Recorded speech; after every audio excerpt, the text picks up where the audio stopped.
And that is where we need to realize.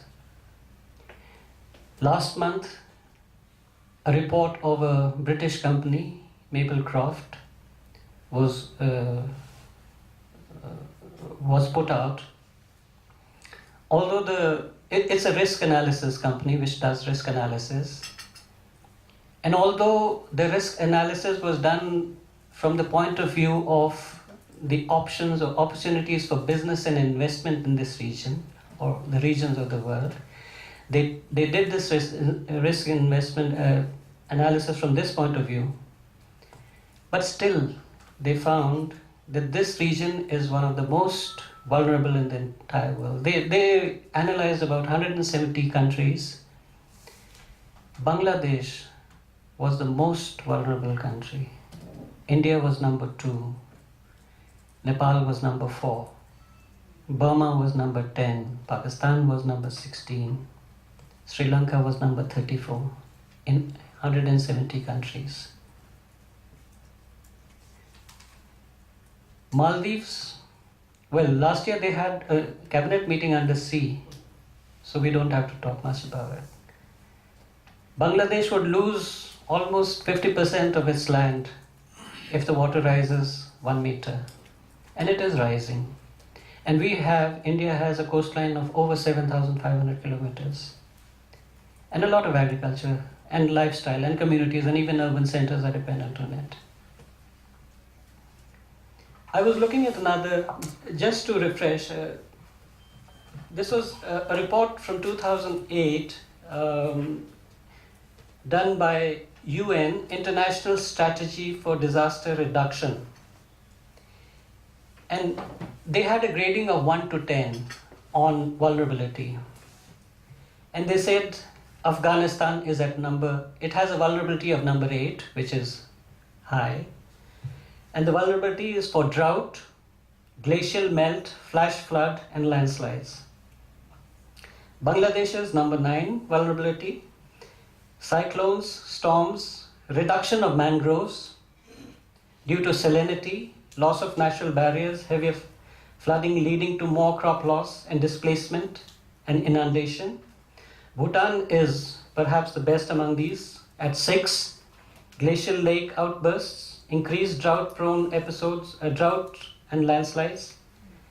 India is at again 9. Longer periods of drought, heavy rainfall leading to flash floods, increased cyclones in the Bay of Bengal, inundation of low-lying coastal areas and glacial melt. Maldives, Nepal is number 6, similar problems. Pakistan is at 8, Sri Lanka at number 5. Oh, Sri Lanka is better than Bhutan.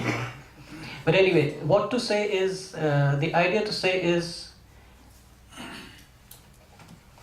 if this region has such a high vulnerability, then we have a problem. Because this whole question that we need to adapt becomes a very critical thing. It becomes virtually impossible whether we can actually adapt. And as pointed out earlier by other speakers, that the developed countries at the global level and the developed segment of our societies are not really concerned of what really happens. So we need to see how we can put up a joint front together. And so maybe it comes on the eve of the Cancun deliberations, but I think it goes beyond. So maybe beyond Copenhagen needs to be renamed beyond Copenhagen, Cancun or something. But this whole vision is that whatever must happen or should happen or will happen at Cancun, we need to fortify our own stance. We need to have a more collective strategies at both the national levels and at the global levels if we want any semblance of survival to be possible in the future. Because at the current rate, it seems highly unlikely. Thank you. With that concern, I'll leave you.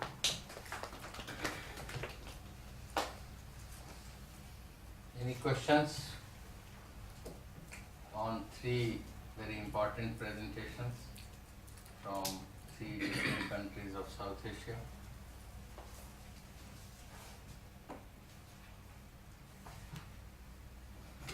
Observations?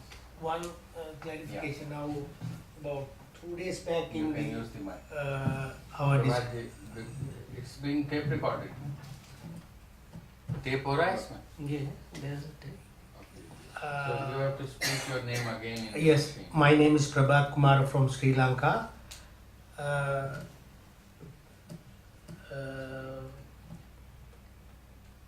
As our presenter very well said, that we'll have to be very cautious and clarify the meaning of climate change and climate variability. That's what the Dr. Nambian also try to stress. I mean, common man's sense, it is the two sides of the coin. I mean, whether it is change or variability, it doesn't mean for them. They mean the same thing, that there is some change. But the scientists try to bring this issue and discourage the common man's action, or how to relate to climate change and global warming. So there is some conspiracy by the so-called agricultural scientists, environmental scientists, and against the common man's wisdom.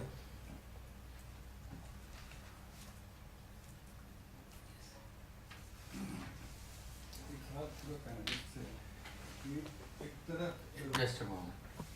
ये mic कोई cordless नहीं है? ये नजदीक होगा तो इसमें तार लंबा है? ऐसा करिए, आप वहाँ आ जाइए. Anyone after Nalini ji? Ajay ji and Sharad ji, I request both of you to the winding up remarks should come from you. How these three presentations we are trying to link at Cancun, this should come from Ajay ji, and post Cancun how to imagine the follow up, this should come from you. Most tentative, no commitments, no expectation, but only loud thinking with friends. So Ajay on the international part and you on the follow-up after other inputs are made. मेरा नाम नलिनी कांत है. हम लोग एक छोटी सी आंग्ल भाषा में बोलिए. नहीं आप कर देंगे. हम लोग छोटे स्तर पे बिहार और झारखंड में काम करते हैं. मेरी एक जिज्ञासा तीनों पैनलिस्ट से है, क्योंकि जैसा बीजू जी ने बताया कि इंडिया नंबर 2 है बांग्लादेश के बाद, लेकिन अगर साउथ ईस्ट एशिया के कॉन्टेक्स्ट में देखें तो इंडिया एक अपने पड़ोसी राज्यों के संदर्भ में एक शत्रु राष्ट्र माना जाता है. और माना जाता है कि जैसे फरक्का का बांग्लादेश के साथ जो विवाद है, जल विवाद है, नेपाल के साथ जो जल विवाद है, तो इसमें एक आपस में जो एक वैमनस्य है, हालांकि साथ के मामले पे ये लोग एक साथ आते हैं, लेकिन एक परस्पर विद्वेष है और परस्पर एक दूसरे के राज्यों की जलवायु को तबाह करने में लगे रहते हैं. तो लेकिन दूसरी ओर जो आप नेपाल जाते रहे हैं और बांग्लादेश के साथियों से भी संवाद रहा है, तो एक पीपल्स टू पीपल का जो अगर संवाद हो या ज्वाइंट मैनिफेस्टो हो, तो उनमें किन किन चीज़ों को प्रमुखता से उठाया जाना चाहिए और एक सामूहिक साझा कार्यक्रम या साझा घोषणा क्या के बिंदु क्या क्या हो. Nalini ji gave the background of not so very healthy relationship between the states of SAARC region, but his question is if there were a people to through a process of people to people interaction and a participatory people charter on climate crisis response, what would be the central issues in that charter? That's the question from all the three panelists. Abhi aur aa jate hain. So you note down this question and we respond in the end. आप ये निकल नहीं सकता क्या? ये अगर उधर से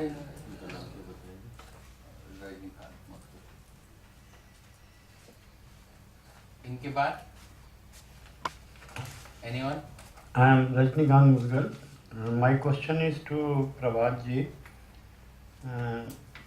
You mentioned that malnutrition problem is about 60% in women in Sri Lanka. So I would like to know that what is the percentage of children? And in India, a lot of organizations, civil society is quite aware of it, and they have been doing through right to food or children food or koi bhuka na soye. So civil society is very active about this problem. So what Sri Lanka government and Sri Lanka society, civil society is doing about it? Should I answer? Any more questions or observation? किसी और को पूछना है कुछ आपसे? नहीं, हो गया. भारत जी? Yes. All yours. You have 2 questions. Yes. Others have only 1. I was part of People's SARC, Yeah. but today I find that People's SARC is sleeping. I don't know. He will answer because he is from Nepal and Nepal has the headquarters. But at the very beginning, we were very active as People's SARC.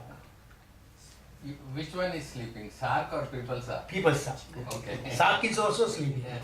Yeah. So it's prime important that the People's SARC should be activated and involve all the other Asian countries, because now this is crucial important that we should have a platform. Then when it comes to malnourishment in Sri Lanka, it's not 60%. Every 1 month out of 6 is malnourished. But again, we have dry zones and we have intermediate zones like any other country. And what I want to say is that in the dry zone, the malnourishment is very high. And even in the plantation, tea plantation is very high. It's about 22%. Government has done a lot. Like now, we had a system that we were what do you call? We had been eating white bread for at least maybe about 50 years throughout. And children doesn't eat red rice. They love to eat white rice. Very difficult even at my home to convince the children that they should eat brown rice with husk. So now what government about one week back they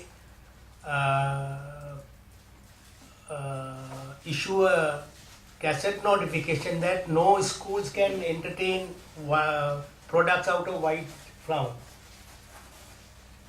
It's completely banned. Now children had to bring something from home, or the canteen or the has to supply some rice flour based production, because this had led to many diabetic cases reported among the children and malnourishment. So the government is trying to decrease the imports of white flour. We call it American flour, not the white flour, because it's rubbish. But a lot of bakery products have been very popular, and so there is some move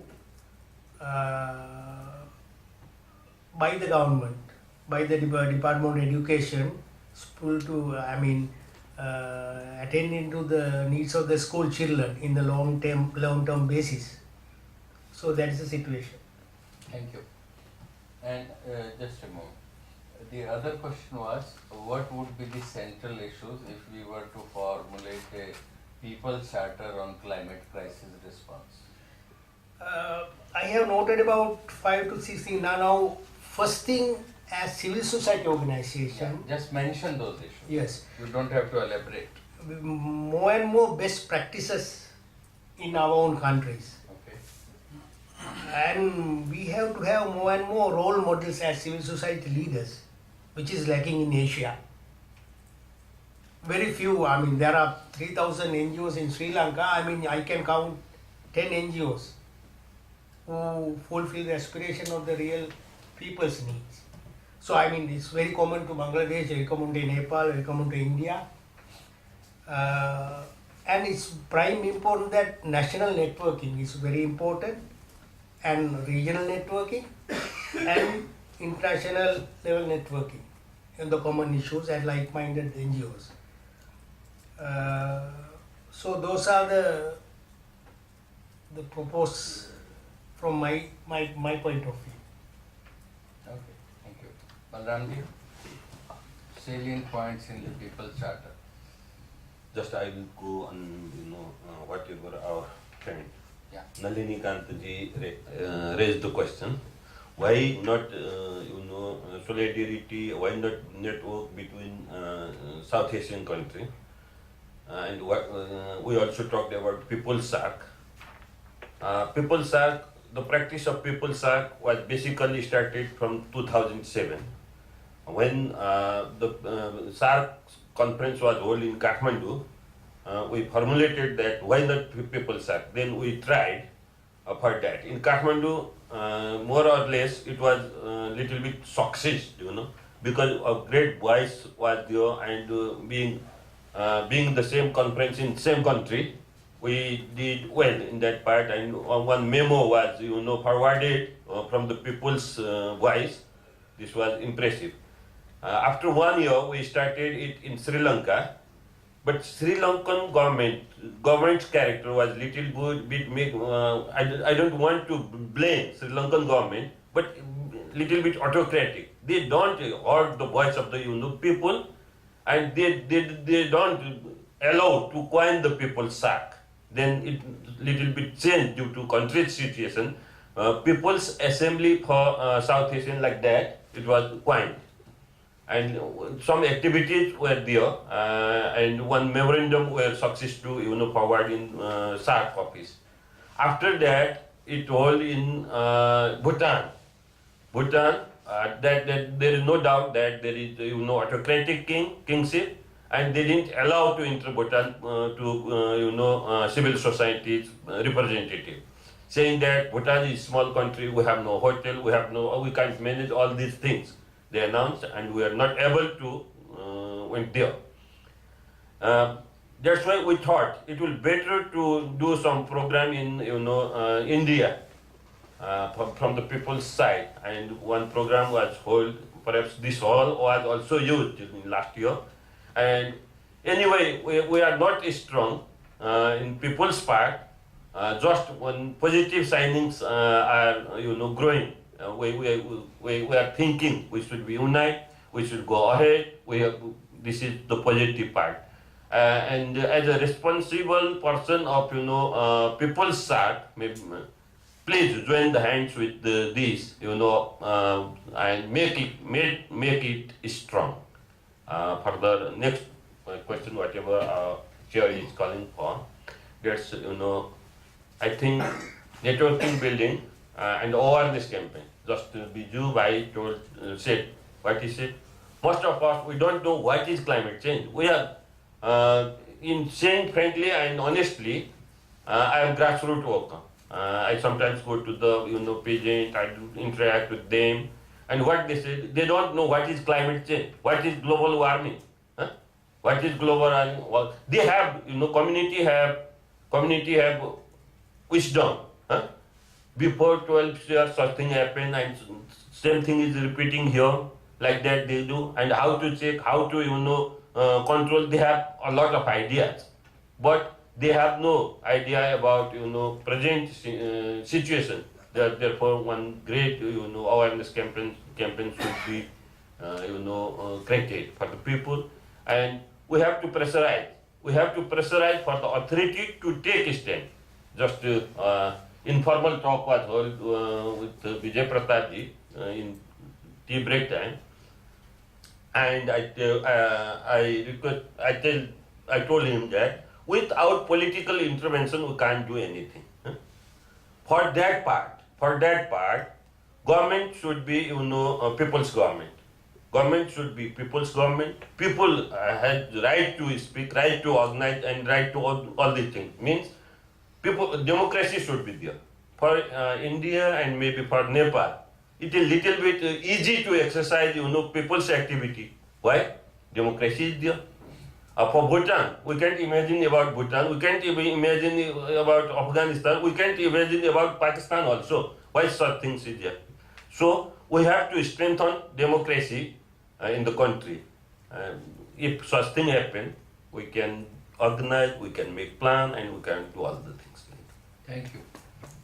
Bijuji, People's Charter. What are your cherished issues or critical issues according to you? When we are looking at this whole conception of people coming together on this whole issue of climate change, I don't see everyone as being mirror image of each other. There will be differences, of course, and I think all we need to agree is to respect those differences, but yet keep a common front. One common charter, People's Charter, I would say, since the whole Copenhagen concept, beyond Copenhagen concept is already based on it, is the food and agriculture issue. So that is one area we can start with and concentrate on. And within this food and agriculture, I think there are certain issues which would be common for all of us to think. One would certainly be women, because when we see whether it's food and agriculture or when we see is a disaster, it's the women which are more vulnerable than men in almost any of the disaster. The reasons could be sociological or even political, but that is one area of concern we need to have a common agreement on, that we will bring up these issues. The other thing, when I think of food and agriculture, I think of the whole knowledge system of the people. That there are, in this entire what we call the traditional knowledge system, we still have solutions to these new problems, emerging problems. In our own region, we have found that, like yesterday in Chhattisgarh, we were talking that it's called the rice bowl of India. And there are hundreds and thousands of varieties of rice over there. Why can't, if we are thinking of a solution, and I think farmers themselves are thinking of solutions to combat this, the changes in the climate, the need would be to take from that knowledge and to take from those traditional resources to find the solutions to our climate change problem today. And one of the major things in this would be the whole concept of empowering, or whole concept of promoting what is called localizations. I think if we are talking of food and agriculture, and if we are talking it in the context of climate change in particular, we need to think about localization. We can't have food coming from America to India, or we can't have food going from India to America. We need to have food as much as is possible at the local level. That would be addressing climate change as well. And that would be addressing the whole issues of livelihood for the people. Because ultimately, the problem is not climate change. The problem is that we as people are no more resilient to combat these changes. Changes in the geography, changes in the climate, changes in the sociological have always been taking place. And the fact that our agriculture has come across thousands of years and come to a stage has been a whole process of evolution, has been a whole process of adapting to changes. And we can very well adapt to these new changes. But because of the many man-made concerns and problems coming up, the people are no longer resilient enough to combat the whole questions of climate change, the whole problems of climate change, and that is what we need to think. So there is this question of localizations which must become important in our whole collective effort. And I think when we are talking in particular about food and agriculture, it must become the issue of food sovereignty as well. It is not just a question of food security. It's not a question of Monsanto giving us 3 meals a day. It is a question of the people themselves deciding what they want to have, what they want to grow and what they want to sell at the local level, their own seeds, using their own seeds. And when we're talking of food sovereignty, then of course the whole issues of natural resources also comes in, the issue of land comes in, the issue of water comes in, the issue of equity comes in. So I think this could be the my suggestions for what could be the common issues in people's charters. Thank you. Seems People's Charter on climate crisis response will remain an ongoing thing as we go along, as the movement grows and as it becomes more and more inclusive. If the indigenous people become central to our whole alliance, then they will bring in some more issues of forestry and deforestation and the issues of ownership. Similarly, if small landholders in the dry land farming areas, if they are on board, then a different kind of conception of agriculture. Or if the people from fragile ecological region like Himalayas, if they have never, this idea of not using fertilizer, they have never used fertilizers and they have never used pesticides in the mountains. And we are talking about organic farming as if something new, panacea for all problems. But the organic farming in the purest form in mountains has been in practice for as long as the agriculture has been there, but it is unviable. So much of distress migration takes place from the mountains. So it has to be looked at the point of view of the entire rural economy of the Himalayas, or whatever ecologically fragile zones are there, desert. There's so much of migration from Rajasthan, out migration, which is mostly distress migration. So our charter has to be based not just on the grassroots experience of those who constitute this alliance, but also on some kind of study and some enabling knowledge which has been produced by various pro-people think tanks in South Asia and also globally. I don't think I have the ability to summarize the three presentations, that's not required. I now request Ajay ji to give us his view, more as I said earlier, more as loud thinking, because the civil society, as in Copenhagen, will be sort of divided in three parts. One is the institutionalized NGO groups, the other is campaign groups, and the third would be there was Kalima Forum in Copenhagen, it will be here also. Their self-image is that they are challenging the fundamentals. They are not advocacy groups along with other NGOs. The other component in the stereo definition of civil society is business groups. They also call themselves civil society. So other than the official delegation, they are also a very significant presence, the business groups. And business groups is more in tune with the official delegations, and the thrust of the official delegation is always how to find space, how to sell within the system, how to sell clean technologies. That's the idea of governments as well as of the corporations which are there. Or how to not give the carbon space to developing countries and keep the monopoly of Europe and US on the carbon space. So how shall we position ourselves this time? What kind of organizational side events we have planned, and how shall we learn from the others? Ajay ji will give us some idea of what is going to happen in Cancun in the civil society segment. And then Sharad ji will give us some idea, some loud thinking, very tentative, what could we do when we return. Is it some kind of a tit for tat? That you make me sit on the dais, I'll make everybody answer questions. Anyways, we see this. You have done the most nuanced presentation, and I congratulate you on that.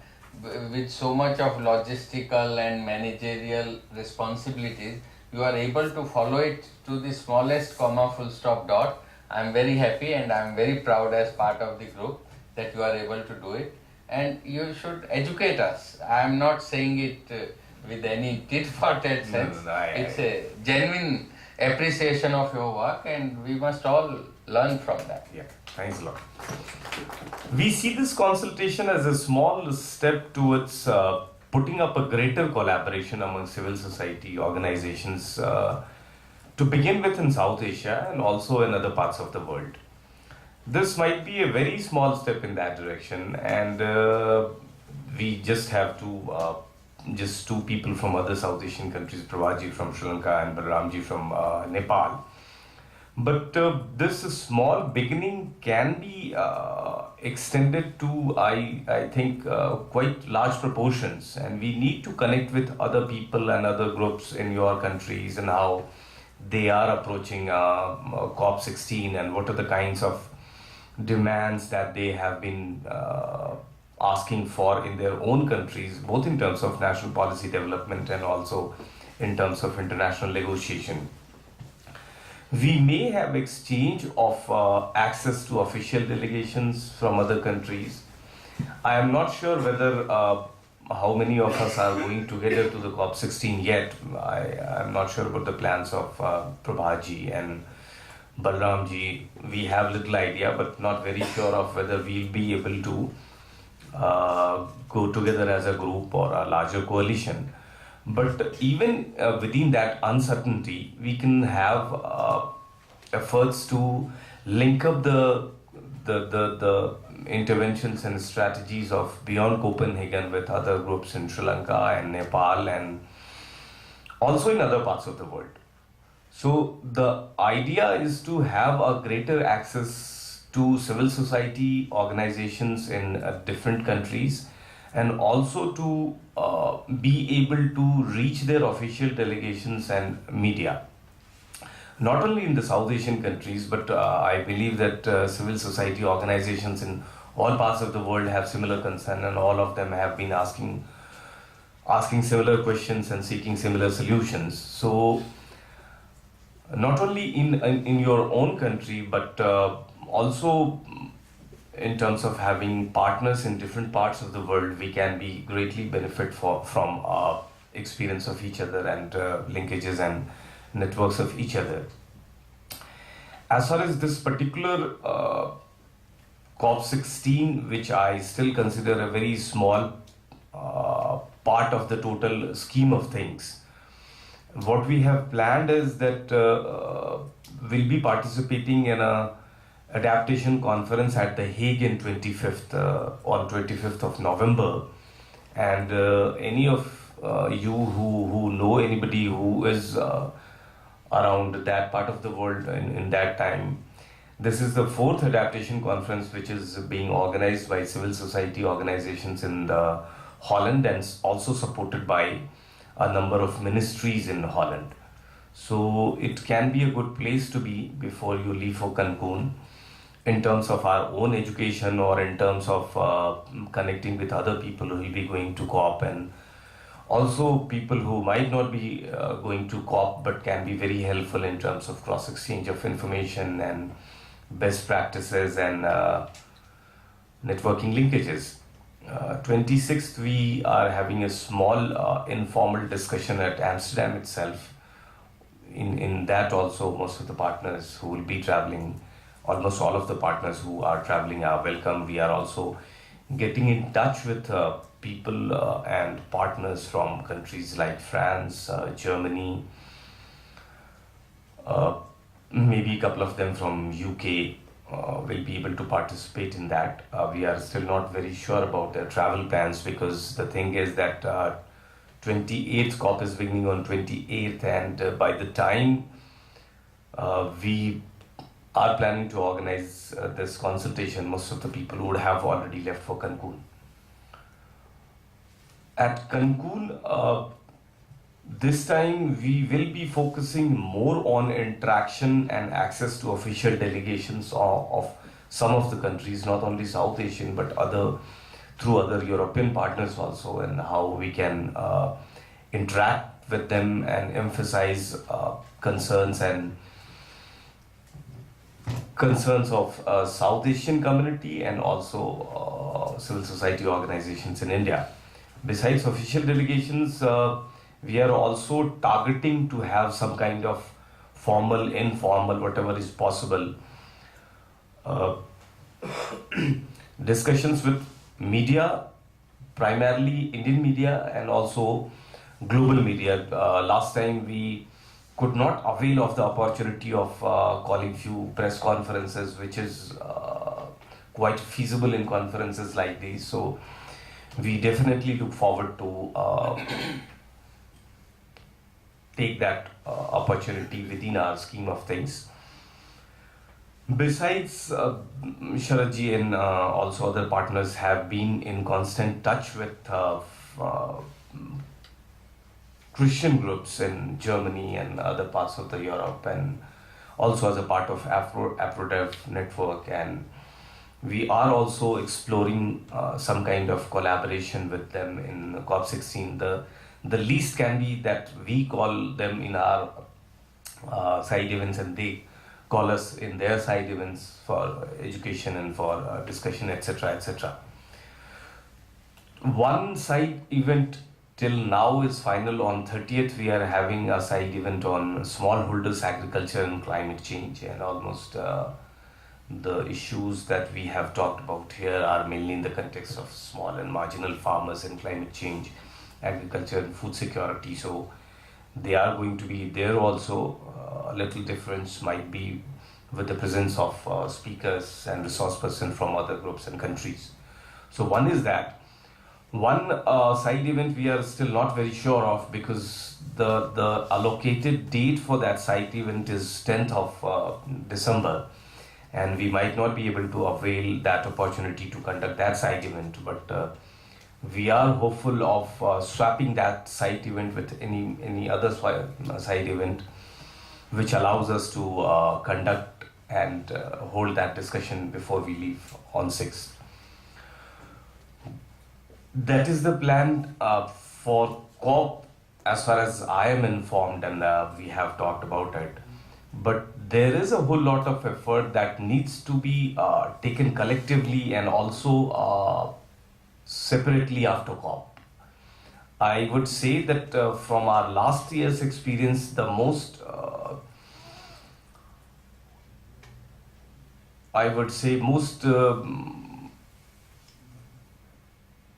discouraging thing was that we could not come up with a collective plan on follow-up of COP15 that we would definitely like to improve upon this time.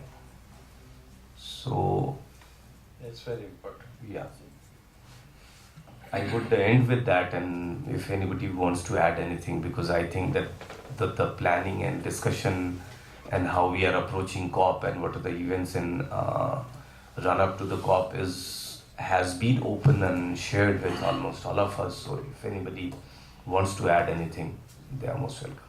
Shiraji, you want to add in this? Yeah, sure. You want to? Yeah, Labia Campus, it's international network for peasants organization, and they are also doing a lot of events. Exactly, I have no data, but I can collect, and some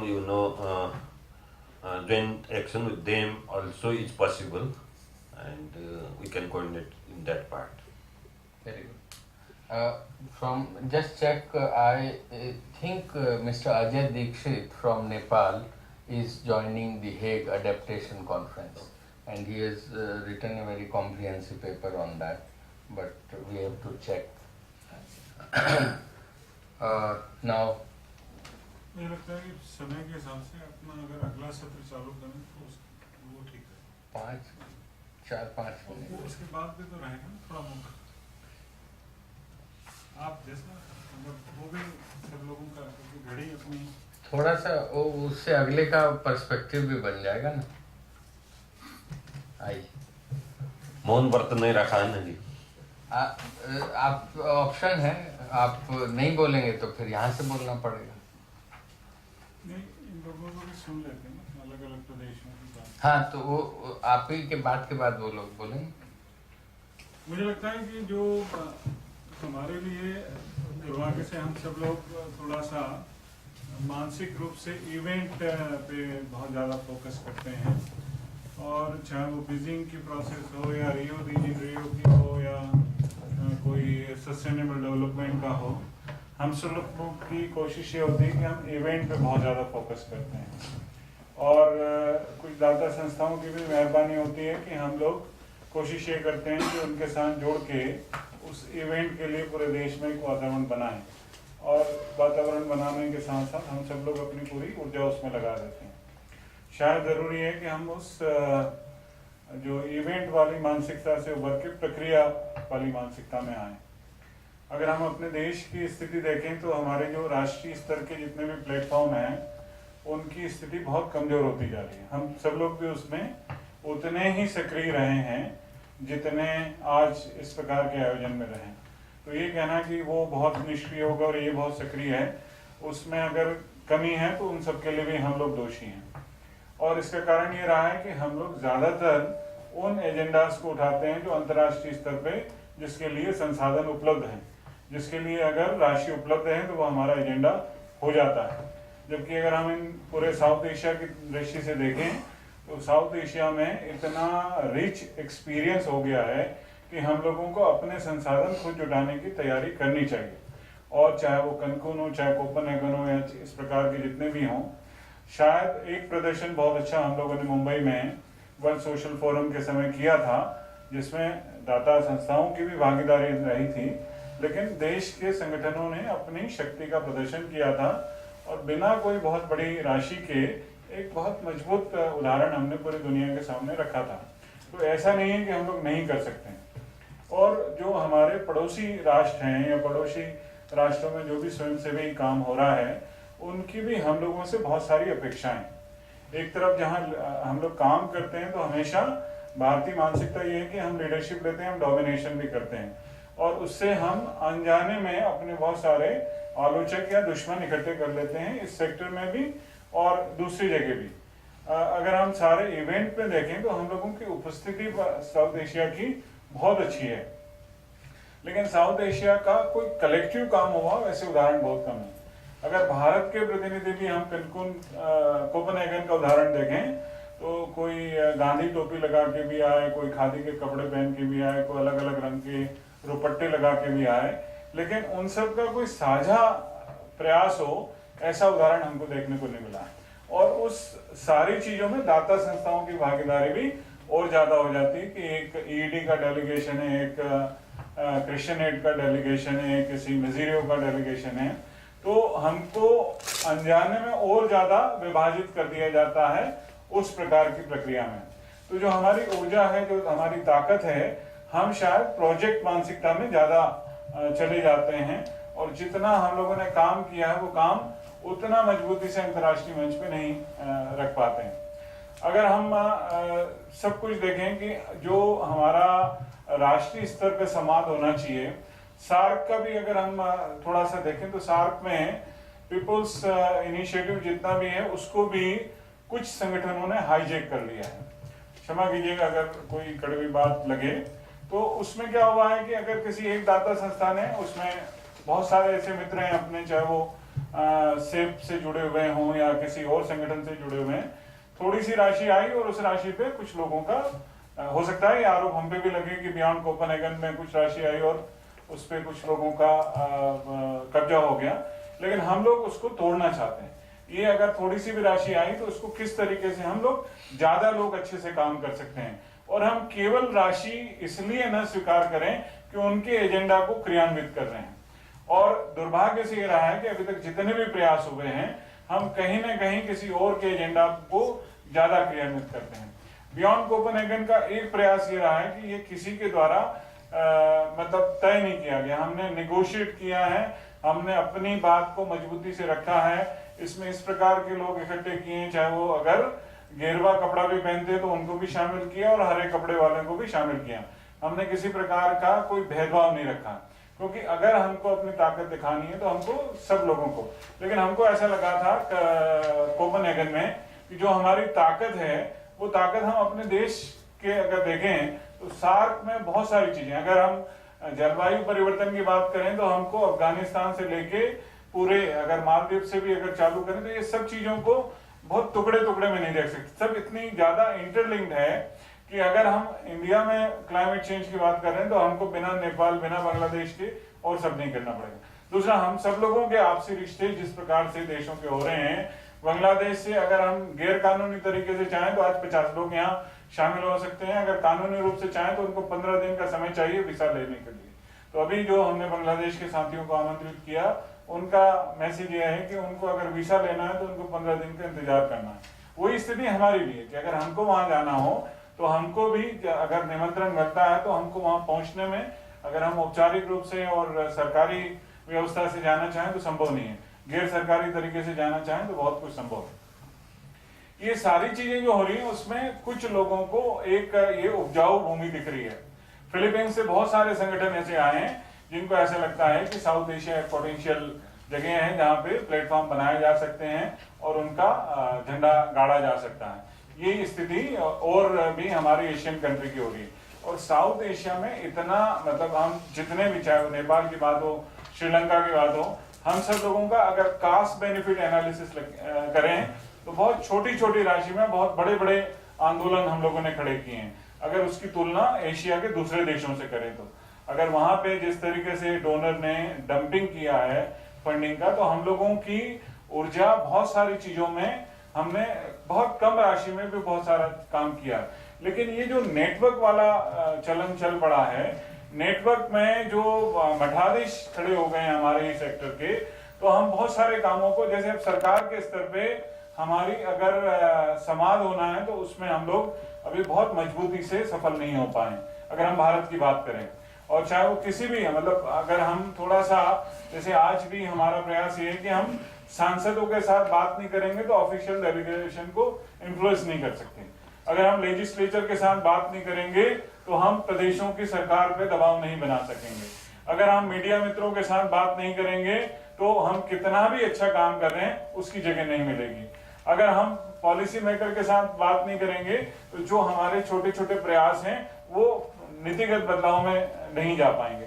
साथ साथ ये भी जरूरी है कि हम जो भी काम कर रहे हैं केवल डोनर की बात को स्वीकार नहीं करें, डोनर को भी ओरिएंट और एजुकेट करें। अगर डोनर को ओरिएंट और एजुकेट करेंगे तो शायद उनकी जो नीति है उसमें भी उसी प्रकार का बदलाव आएगा।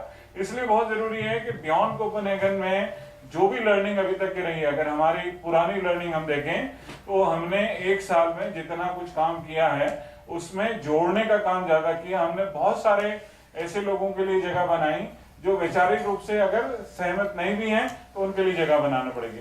हमको मंच भी उनके साथ शेयर करना चाहिए। अगर हम मंच केवल अपने लिए ही रखेंगे तो लोग हमसे नहीं जुड़ेंगे। तो ये अगर हम लोग थोड़ा सा अपने में बदलाव करेंगे तो शायद हम, क्योंकि जलवायु परिवर्तन आने वाले वर्षों के लिए बहुत बड़ी चुनौती वाला काम है और इसमें बिना संगठन के, बिना कलेक्टिव काम नहीं किया जा सकता। कोई एक रिसर्च संगठन नहीं कर सकता, कोई एक राजनीतिक दल नहीं कर सकता है। और जिस तरीके से हमारी निर्भरता दाता संस्थाओं पे है तब तो और भी मुश्किल है। और इतनी बड़ी जो ऊर्जा